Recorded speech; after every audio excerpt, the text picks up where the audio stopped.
বাবা বাইরেই বসে আছে মা। যখন তোর মনে হবে তুই আমার সাথে কথা বলতে চাস, দরজাটা খুলে দিস, আমি তোর সব প্রশ্নের উত্তর দিয়ে দেব।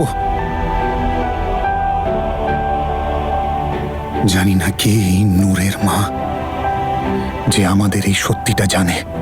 নূর, তোর মা কই? কোথাও দেখা যাচ্ছে না। মা কোনো কাজে গেছে, একটু পরেই চলে আসবে। পোড়া কপাল, মেয়েটাকে একলা রেখে গেছে। তো কি হয়েছে দিদা, আমি তো বড় হয়ে গেছি। হ্যাঁ, বড় হয়ে গেছিস। জানিস আমার বড় পুতুলের জন্য কি এনেছি? গেস কর কি আছে এতে? বলো না দিদা। এতে আছে লুচি, তরকারি আর মিষ্টি। লুচি, তরকারি আর মিষ্টি, এটা তো আমার ফেভারিট। ওয়াও! আমি বেড়ে নিয়ে আসি। দাদু, মা তোমাকে দেখে খুব খুশি হবে। মা জানতো তুমি আসবে।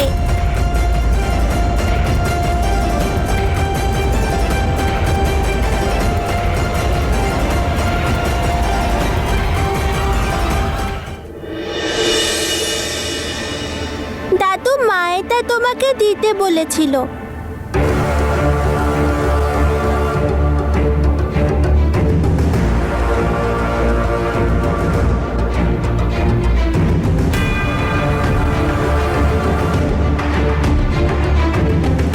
নূর সোনা, এই নে, বস এখানে।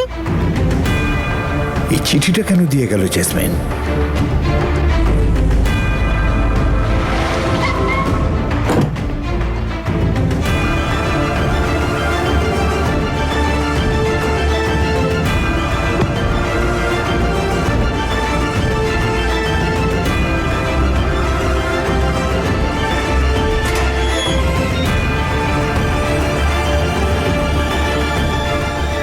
নূর,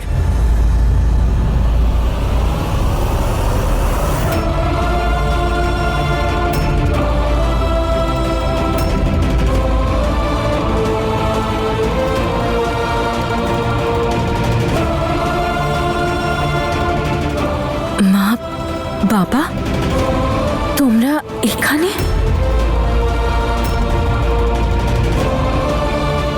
তনু মাসি,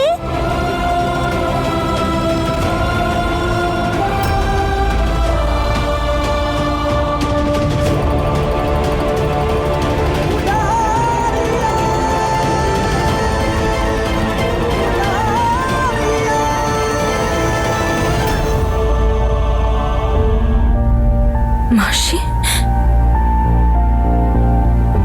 হ্যাঁ মাসি, মা বলেছিল তুমি আসবে।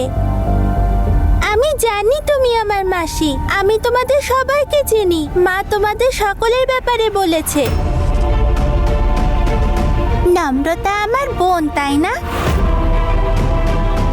ও কোথায়? বাইরে নাকি? নম্রতা,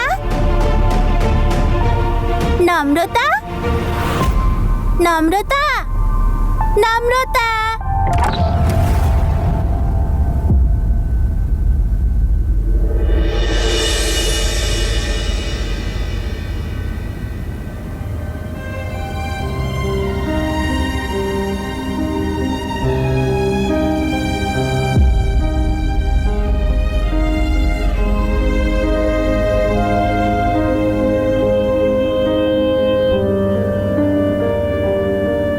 তুই খুব চিন্তায় আছিস তাই না মা? আর তুই জানিস যখন বাবা চিন্তায় থাকে তখন কি করে? এটা দিয়ে না বাবা তার সমস্ত দুশ্চিন্তা, সমস্ত রাগ বের করে। এই নে।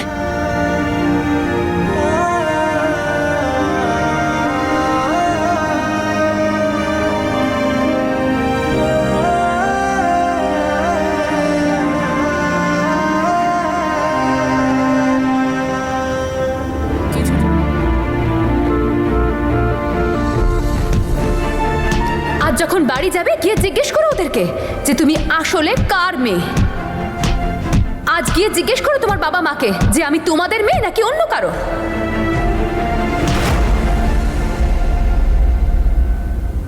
We are really sorry মা, তুই তোর মায়ের টামি থেকে আসিসনি।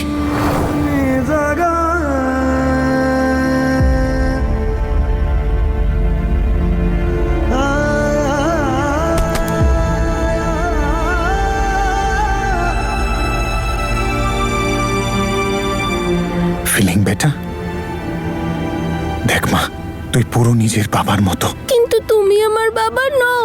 তুমি তো বললে যে তোমরা দুজন আমার রিয়েল মাম্মা পাপা নও। না না মা আমার, আমি এটা একদম বলিনি। আমি শুধু এইটা বলেছিলাম যে তুই তোর মায়ের টামি থেকে আসিসনি। আমি এটা কখনো বলিনি যে তুই আমাদের মেয়ে নোস। নূর জ্যাসমিনের মেয়ে। জ্যাসমিন ফিরে এসেছে। এই কথাটা তুমি জানতে বাবা? হ্যাঁ রে মা, কিন্তু উনি কাউকে বলতে পারছিলেন না, মনে মনে কষ্ট পাচ্ছিলেন। কি করে বলতেন এত বড় কথাটা? এমনকি আমিও আজই জানতে পারলাম। কিন্তু মা, তুই এখানে কেন এসেছিস? নূরের মায়ের সাথে দেখা করতে এসেছিলাম, কিন্তু আমি কি করে জানবো সেটা জ্যাসমিন সেটাই করেছে যেটা নিয়ে আমি 6 বছর ধরে ভয় পাচ্ছিলাম। জ্যাসমিন ওই ছোট্ট শিশুটাকে সেটা বলেছে যেটা ওর ছোটবেলাটাই নষ্ট করে দেবে। জ্যাসমিন বলে দিয়েছে নম্রতাকে যে ও আমাদের মেয়ে নয়। সব সত্যি বলে দিয়েছে। এটা বলেছে ওকে যে আজ পর্যন্ত নম্রতাকে আমরা শুধু মিথ্যে বলেছি যে ও আমাদের মেয়ে। তোমরা কি আমার রিয়েল মা বাবা নও? আমি কি তোমাদের মেয়ে নই? ওই ছোট্ট শিশুটার মনের কথা একবারও ভেবেছে ও? আর কি পেলো ও সব করে?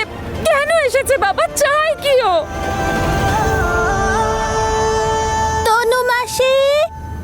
তনু মাসি, নম্রতা তো বাইরে নেই, তুমি ওকে সঙ্গে আনোনি?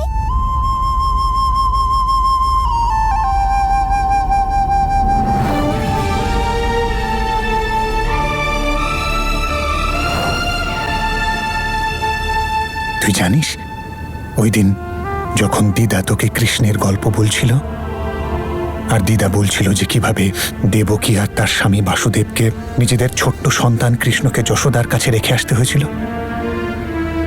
তাহলে তুই কি কখনো শুনেছিস যে কৃষ্ণ কোনোদিনও বলেছে যে যশোদা আমার মা নয়? এক্স্যাক্টলি।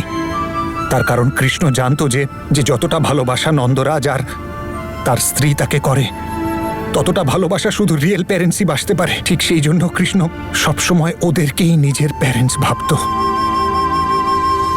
মা, যারাই তোকে জন্ম দিয়েছেন না কেন, আমরা ওনাদের প্রতি কৃতজ্ঞ। তার কারণ ওনাদের জন্য তুই আমাদের জীবনে এসেছিস। যদি তুই না আসতি তাহলে তোর মা আর আমি কোনোদিনও বাবা মা হতে পারতাম না। তুই জানিস ওপরওয়ালা তোর মাকে কোনোদিনও বেবি দেননি, তার কারণ উনি চাইতেন যাতে তুই আমাদের সন্তান হয়ে আসিস। কিন্তু সত্যি তো এটাই যে আমি তোমাদের মেয়ে নই। না মা, সত্যিটা আরো অনেক বেশি সুন্দর। জানিস আমাদের সম্পর্কটা এই জন্য স্পেশাল যে আমরা তোকে আর তুই আমাদেরকে চুজ করেছিস। আর এর থেকে সুন্দর সত্যি আর কি হতে পারে? এটা কি ভালো যে উপরওয়ালা তোমাকে আমার মাসি করেছে।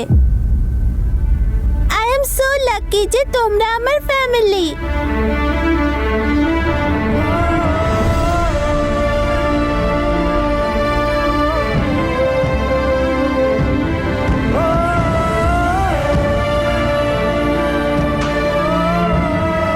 জানো, মা যখন আমাকে বললো যে আমাদেরও ফ্যামিলি আছে, আমি খুব খুশি হলাম। আমারও মাসি আছে, আমার দাদু, দিদা আর মোস্ট ইম্পর্টেন্টলি নম্রতার মতো বোন আছে।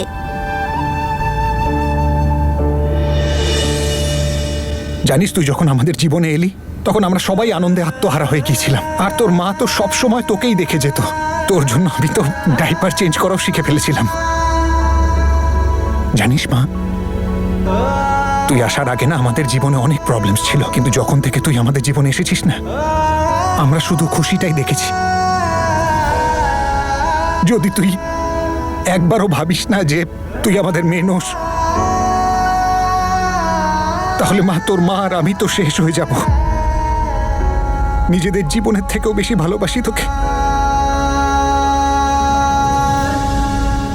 মা, জ্যাসমিন এই চিঠিটা দিয়ে গেছে।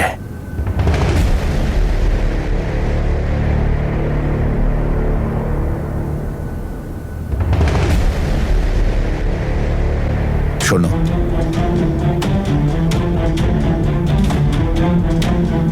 সোনা, আমরা বাইরে গিয়ে নতুন খেলা খেলি। আমি তো খেলতে জানি না।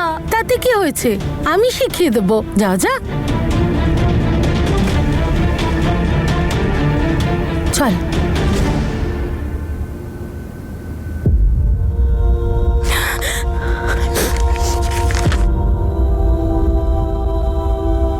ডিয়ার বাবা, মা, তনু, আই এম সরি।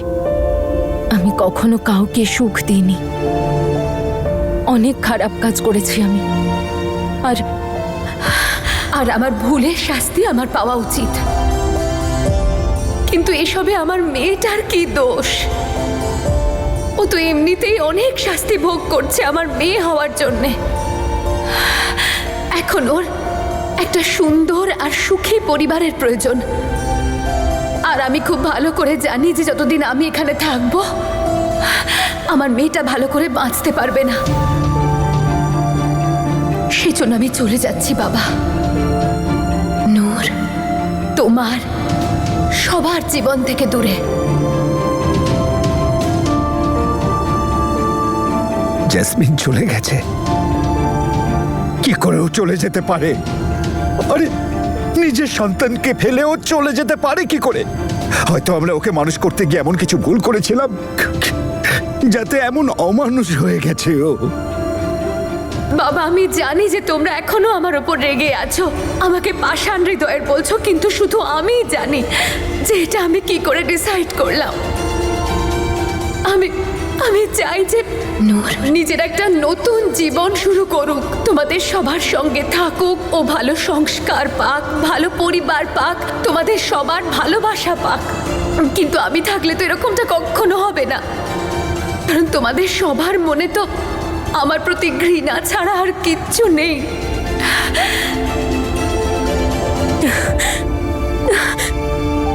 কি সব বাজে বাজে কথা এগুলো? ওর যখন যা মনে আসো তখন তাই করে।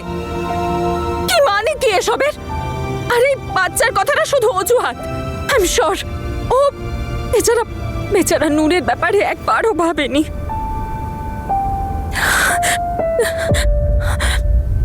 তনু, তুই একদম ঠিক ভাবছিস আমার ব্যাপারে, আর তোর রাগ করাটাও স্বাভাবিক, কিন্তু আমি শুধু তোর কাছে একটাই রিকোয়েস্ট করতে চাই যে কখনো নূরে তুই একা ফেলে যাস না।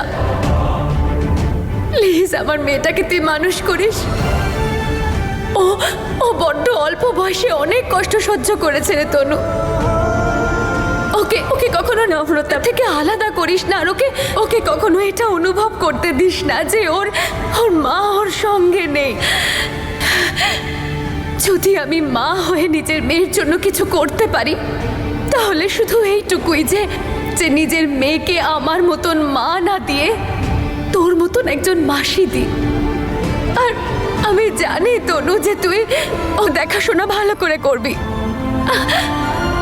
প্লিজ ওকে অনেক ভালোবাসা দিস তনু। আমাকে খোঁজার কোনো চেষ্টা করো না, আর যদি সম্ভব হয় আমাকে ক্ষমা করে দিও। তোমাদের জেসমিন।